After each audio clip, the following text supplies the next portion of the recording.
ॐ नमामि शमीशान निर्वाणरूपम् नमामि शमीशान निर्वाणरूपम् विभुं व्यापकं ब्रह्म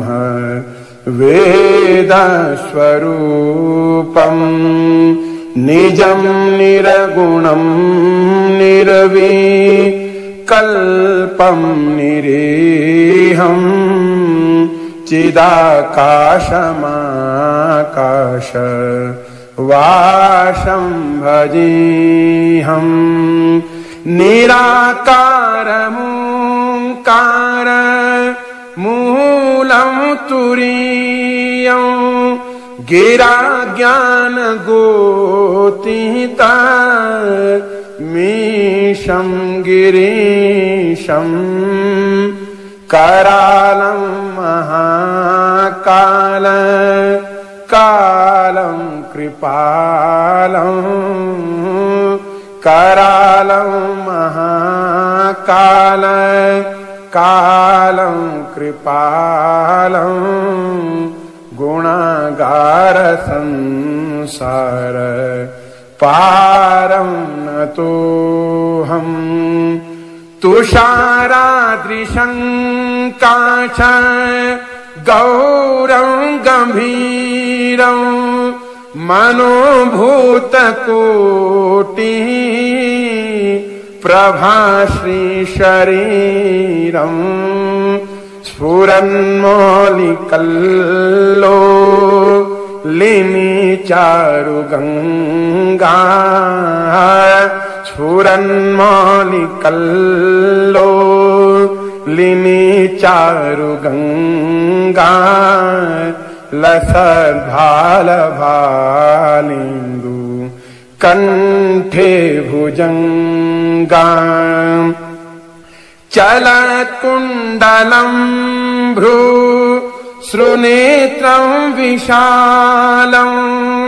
प्रसन्नाननं नीला कंठं दयालु मृगाधीशचर्मा वरमुण्डमालं मृगाधीशचर्मा वरमुण्डमालं प्रियं शङ्करं सर्वनाथं भजामि प्रचण्डं प्रकृष्टं प्रगल्भं परेशं अखण्डं अजं भानु कोटि प्रकाशं त्रयः शूलनिर्मूलनं शूलपाणि त्रयः शूलनिर्मूलनं शूलपाणि भजेऽहं भवानी पतिं भावगम्यं कलातीत कल्याण कल्पान्तकारी सदा सच्चिदानन्द दाता पुरारी चिदानन्द संदोह मोहापहारी चिदानन्द संदोह मोहापहारी प्रसीद प्रसीद प्रभु मन्मथारी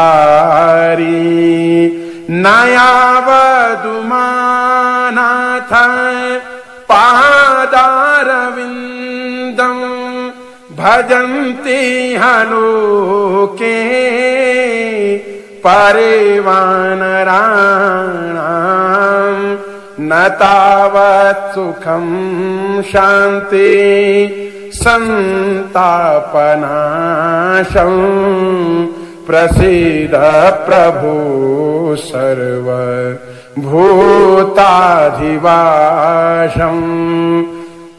न जानामि योगं जपं नैव पूजां न जानामि योगं जपं नैव पूजां न तोऽहं सदा सर्वा दाशं भूतुभ्यं जरा जन्म दुःखो तातप्यमानम् जरा जन्म दुःखो तातप्यमानम् प्रभु पाहि आपन् नमामि शशम्भो नमामि शशम्भो नमामि शशम्भो